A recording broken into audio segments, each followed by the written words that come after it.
Em nome do Pai que me criou e do Filho que me resgatou e do Espírito Santo que me santificou, divina vontade, reina na minha vontade. Continuação da leitura da mística Cidade de Deus, revelada a Santa Maria de Ágreda, capítulo 16 do segundo livro, tomo 1.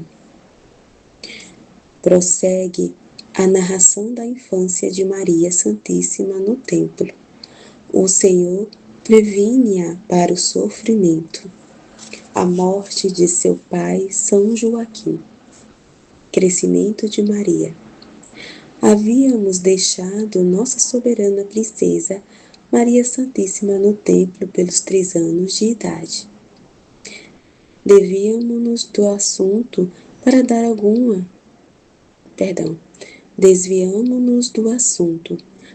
alguma notícia das virtudes, dons e revelações divinas, que ainda menina na idade, mas adulta em suma sabedoria, recebia do Altíssimo e exercitava em suas faculdades.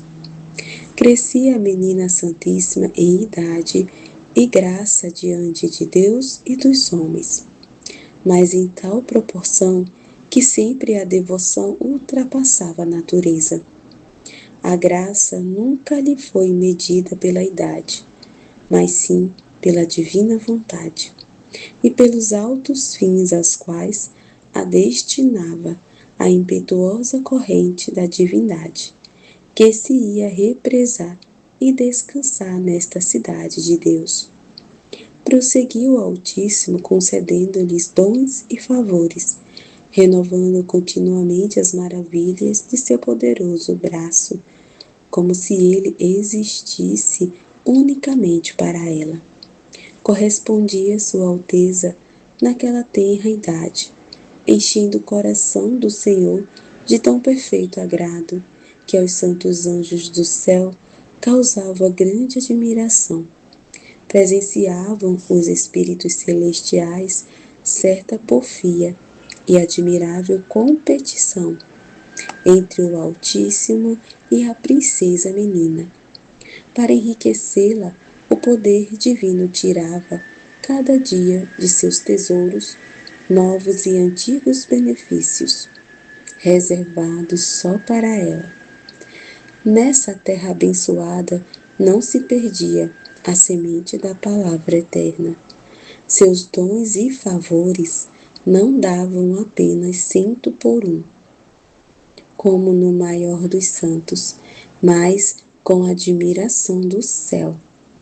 Uma tenra menina excedia em amor, agradecimento, louvor e todas as virtudes possíveis aos mais elevados e ardentes serafins. Não passava tempo, lugar, ocasião ou ato nos quais não praticasse o Supremo, então possível da perfeição. Maria e a leitura da Bíblia. Nos primeiros anos de sua infância, sendo já manifesta sua capacidade para ler as Escrituras, lia-as assiduamente. Estando cheia de sabedoria, conferia em seu coração os conhecimentos que pelas divinas revelações recebia, com que nas Escrituras estava revelado para todos. Nesta leitura e meditação, fazia contínuas e fervorosas súplicas pela redenção do gênero humano e encarnação do Verbo divino. Lia mais frequentemente as profecias de Isaías, Jeremias e os Salmos, por estarem mais expressos e repetidos nesses profetas os mistérios do Messias e da lei da graça. Além do que neles compreendia, propunha aos santos anjos questões altíssimas e admiráveis. Sobre o mistério da humanidade santíssima do Verbo, falava com incorporável ternura, considerando que se faria criança, nascendo de mãe virgem. criando-se como os demais homens, para sofrer e morrer por todos os filhos de Adão. Maria meditava o mistério da encarnação. A estas conferências e perguntas respondia-lhe os seus anjos e serafins, iluminando-a, confirmando-a e abrasando seu ardente e virginal coração em novas chamas do divino amor. Sempre, porém, lhe ocultavam sua altíssima dignidade, mesmo quando, com humildade profundíssima, muitas vezes ela se oferecia por escrava do Senhor e da feliz mãe que ele escolheria para nascer no mundo. Outras vezes, com admiração, perguntava aos anjos: príncipes e senhores meus, é possível que o Criador haja de nascer de uma criatura, fazendo-a sua mãe? O onipotente e infinito, que criou os céus e neles não cabe, há de encerrar-se no seio de uma mulher e se vestir da limitada natureza humana? Aquele que veste de beleza os elementos, os céus e os anjos, há de se fazer passível? É possível que de nossa mesma natureza chegue a existir uma mulher tão feliz que possa chamar filho ao mesmo que do nada fez, e ouça chamar-se mãe, pelo que é incriado e criador de todo o universo? Oh, inaudito milagre!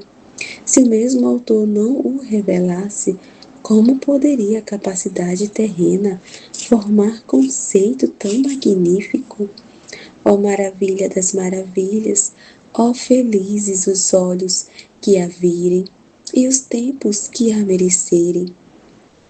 A estes afetos e amorosas exclamações respondiam os santos anjos, expondo-lhe os mistérios divinos, exceto que ela se referia.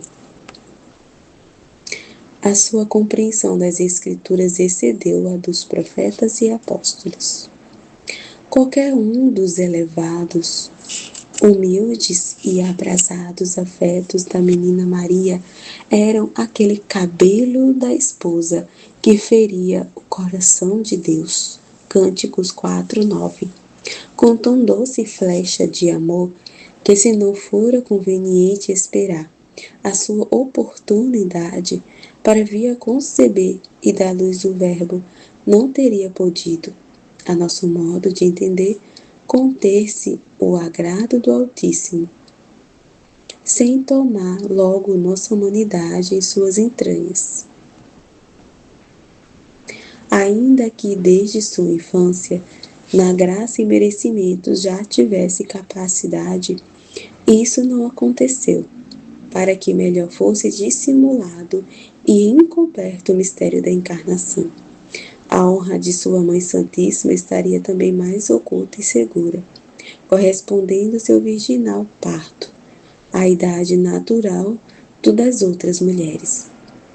Durante esta espera, entretinha-se o Senhor com os afetos e agradáveis cânticos, que, com o nosso modo de entender, escutava atento da filha, esposa e, em breve, digna mãe do eterno Verbo. Foram tantos e tão elevados os cânticos e salmos compostos por Nossa Rainha e Senhora, que, segundo a luz que disto me foi dada, se ficassem escritos, a Santa Igreja teria maior número deles do que todos os dos profetas e santos. Além de compreender e dizer tudo quanto eles escreveram, Maria Puríssima disse e entendeu tudo quanto eles não conseguiram. Ordenou ao Altíssimo que sua igreja militante tivesse nas Escrituras dos apóstolos e profetas o necessário e superabundante. O que revelou a sua Mãe Santíssima, reservou escrito em sua mente divina, para na igreja triunfante manifestar o que for conveniente à glória acidental dos bem-aventurados. Deus condescendeu com a humildade de Maria. Além disso, para engrandecer sua prudentíssima humildade e deixar aos mortais este raro exemplo de tão excelente virtude, condescendeu a divina dignação como a vontade de Maria, Senhora Nossa, que sempre quis esconder o segredo do Rei.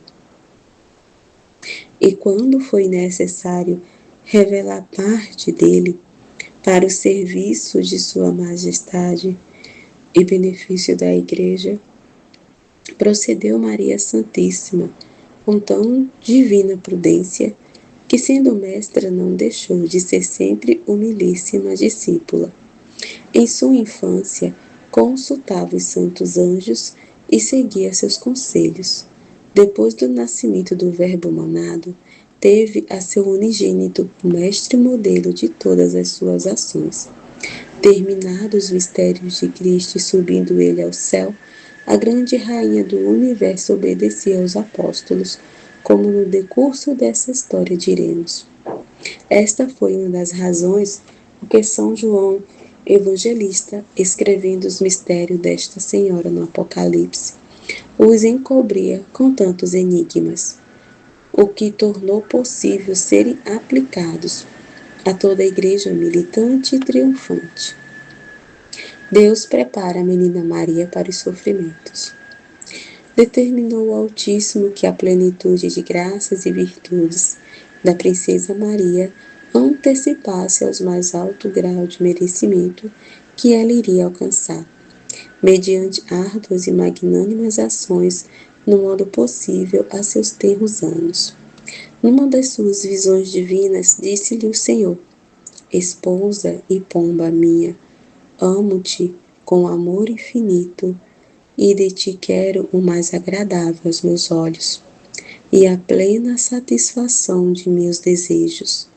Não ignoras, minha filha, o oculto tesouro encerrado nas provações e penalidades, que a cega ignorância dos mortais aborrece, e que meu unigênito, quando se vestir da natureza humana, ensinará pelo caminho da cruz com sua doutrina e exemplo.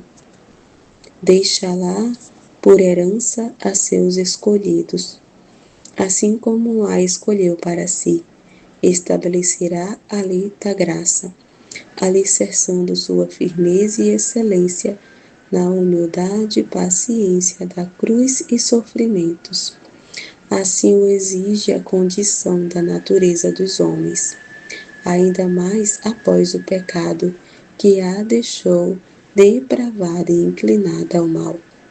É também conforme a minha equidade e providência que os mortais conquistem a coroa da glória por meio do sofrimento e da cruz, pelos quais meu Filho unigênito humanada mereceu para eles. Por esta razão, entenderás, minha esposa, que tendo-te escolhido para minhas delícias e havendo-te enriquecido com meus dons, não será justo que minha graça esteja inativa em teu coração, nem teu amor se prive de seu fruto, nem te falte a herança de meus eleitos.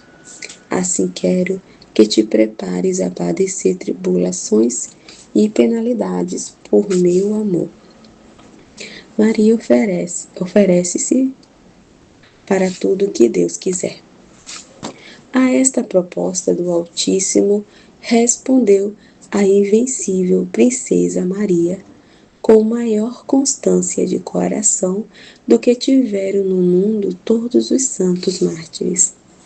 Disse a Deus: Senhor Deus meu e Rei Altíssimo, todas minhas operações e faculdades e o mesmo ser que de vós recebi, dediquei a vosso beneplácito, para que em tudo seja ele cumprido ao gosto de vossa infinita sabedoria e bondade. Se me permitis escolher alguma coisa, quero somente padecer por vosso amor até a morte. Suplico-vos, bem meu, façais desta vossa escrava um sacrifício e holocausto de paciência aceitável aos vossos olhos. Reconheço, Senhor e Deus, poderoso e liberalíssimo, minha dívida e que nenhuma entre todas as criaturas vos deve tanto. Nem todas reunidas estão obrigadas como eu sozinha, a mais incapaz para retribuição, que desejo dar à vossa magnificência. Se, porém, aceitais por alguma paga o padecer por vós, venha sobre mim todas as tribulações e dores da morte. Somente peço vossa divina proteção e prostrada ante o trono real de vossa majestade infinita, vos suplico que não me desampareis. Lembrai-vos, meu Senhor, das promessas que por nossos antigos pais e profetas fizestes aos vossos fiéis, de auxiliar o justo, estar com o atribulado, consolar o aflito e ser sua sombra e defesa no combate da provação. Verdadeiras são vossas palavras, infalíveis e certas vossas promessas, e antes faltará o céu e a terra que a realização delas. Não poderá a malícia da criatura extinguir vossa caridade por aquele que esperar em vossa misericórdia. Faça-se em mim vossa perfeita e santa vontade. Deus anuncia-lhe a morte de São Joaquim. Aceitou o Altíssimo este sacrifício matutino da terna esposa, a menina Maria Santíssima, e com agradável semblante lhe disse: És formosa em teus pensamentos, filha do príncipe, minha pomba e dileta. Aceito teus desejos, agradáveis aos meus olhos, e para satisfazê-los, participo-te que se aproxima o tempo que determinei para teu pai Joaquim passar da vida terrena à imortal e eterna. Morrerá brevemente, descansará em paz e será conduzida ao limbo, onde com os santos aguardará a redenção da estirpe humana. Este aviso do Senhor não perturbou, nem alterou o real coração da princesa do céu Maria. O amor dos filhos aos pais é justo tributo da natureza.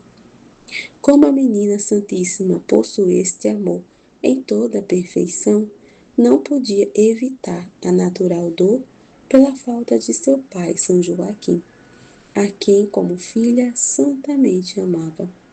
Sentiu a terna e meiga menina Maria este doloroso afeto, compatível com a serenidade de seu magnânimo coração. Agindo em tudo com grandeza, na plenitude da graça e da natureza, orou fervorosamente por seu pai.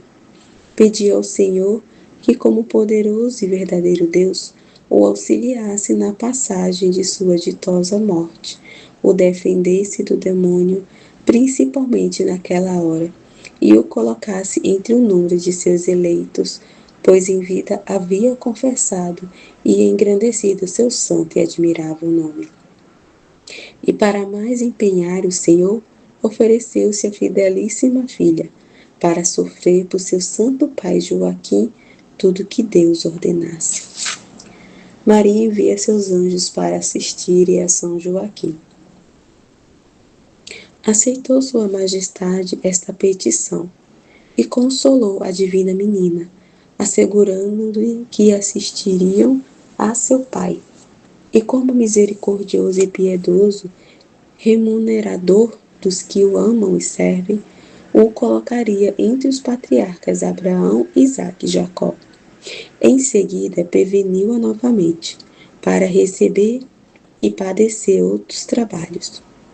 8 dias antes da morte do santo patriarca Joaquim, teve Maria Santíssima outro aviso do Senhor, declarando-lhe o dia e hora em que morreria, como de fato sucedeu, tendo-se passado apenas 6 meses depois, que Nossa Rainha entrara no templo.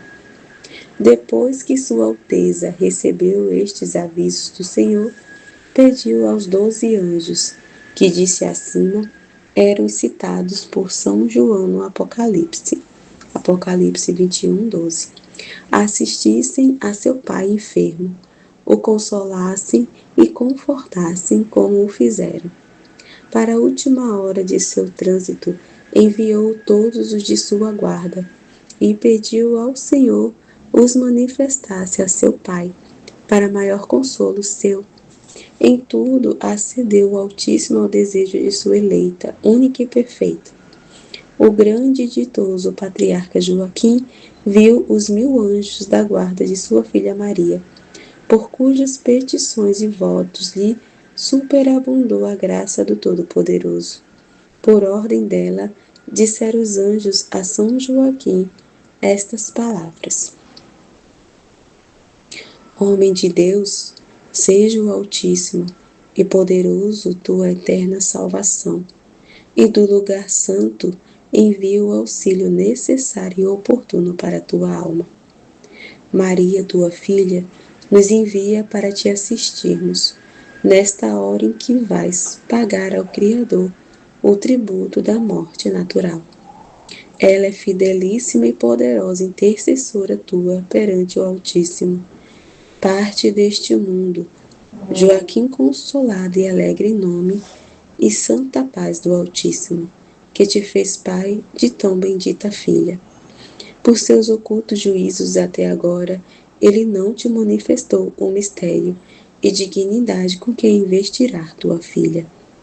Agora, porém, quer que o conheças, para o exaltares, louvares, suavizando com um júbilo espiritual desta notícia, a natural tristeza e dor da morte.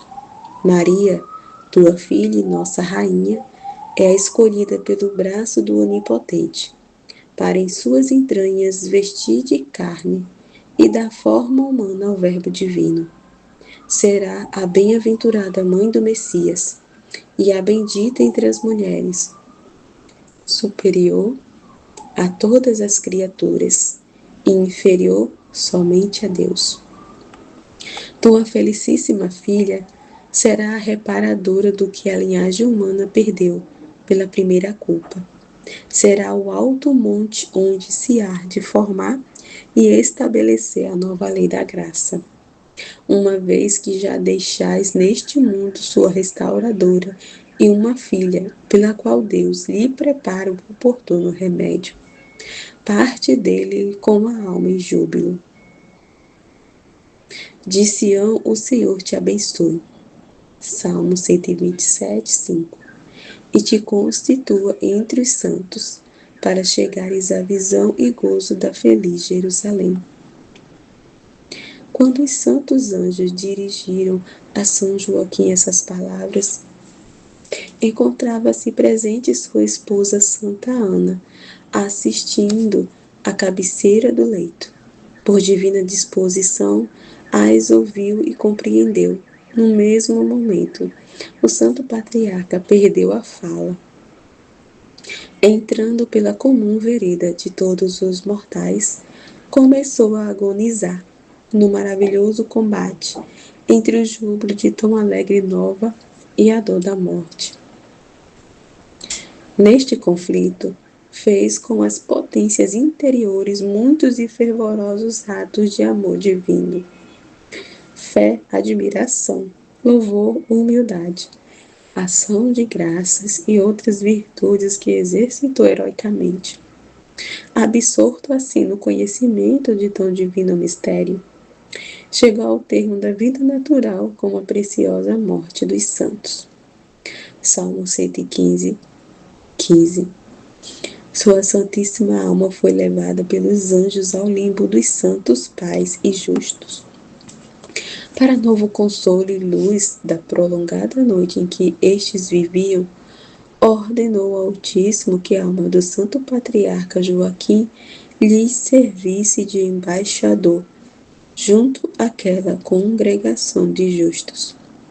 Participou-lhes que começava a despontar o dia da eterna luz, havendo já nascido filha de Joaquim e Ana, a Aurora, Maria Puríssima. Dela nasceria o sol da divindade, Cristo Redentor de todo o gênero humano.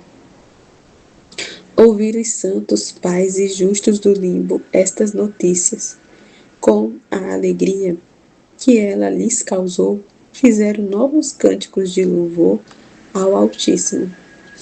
Idade de São Joaquim ao morrer. A feliz morte do patriarca São Joaquim sucedeu 6 meses. Como acima disse, depois que sua filha Maria Santíssima entrou no templo. Aos 3 anos e meio de idade, portanto, já ficava sem pai na terra. Tinha o patriarca 69 anos de idade, assim distribuídos. Aos 46, desposou Santa Ana.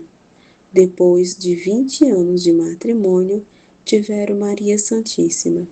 Acrescentando os 3,5 da menina, resultam os 69,5 e alguns dias, mais ou menos.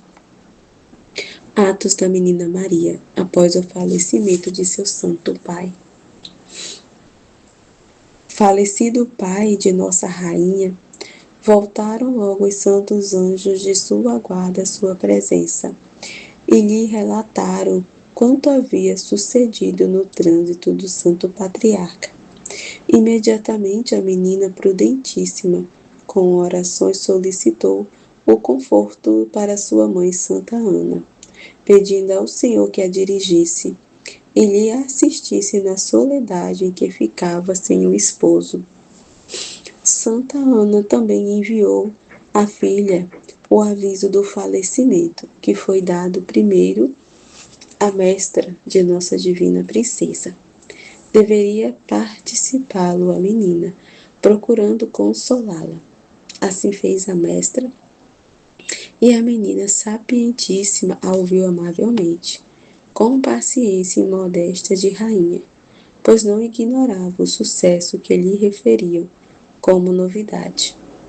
Sendo em tudo perfeitíssima, dirigiu-se imediatamente ao templo para renovar o sacrifício de louvor, humildade, paciência e outras virtudes e orações, procedendo sempre com passos tão ligeiros quanto formosos. Cântico 7:1. Aos olhos do Altíssimo, para dar toda a plenitude a estes atos, pedi aos santos anjos que cooperasse com ela e auxiliasse a bendizê-lo e louvá-lo. Doutrina que me deu a Rainha do Céu. Utilidade e necessidade do sofrimento. Minha filha, medita muitas vezes interiormente o apreço que deves ter pela graça das provações que a oculta providência com justiça distribui aos mortais. Estes são os juízos que por si mesmos justificam. Salmo 18, 10-11. Mais estimáveis que as pedras preciosas e o ouro, mais doces que o favo de mel para quem tem acertado o paladar da razão. Desejo que saibas que o padecer e ser atribulada a criatura, inocente ou não, é favor do qual seria digna, só por grande misericórdia do Altíssimo. Além disso, padecer pelas próprias culpas tem também muito de justiça. De acordo com isto, pondera a comum incipiência dos filhos de Adão, que só apetecem prazeres, graças e favores sensíveis ao seu gosto. Desvelam-se e trabalham para lançar longe de si tudo quanto é penoso. Guardam-se de serem tocados pela dor dos trabalhos, quando sua maior felicidade estaria em procurá-lo com diligência. Empregam-na toda em afastar o que merecem, e sem o que não poderão ser felizes nem bem-aventurados. A cruz, caminho para Deus. Se o ouro fugisse da fornalha, o ferro da lima, o grão do moinho debulhador, as uvas da prensa tornar-se-iam inúteis, sem preencherem o fim para que foram criados.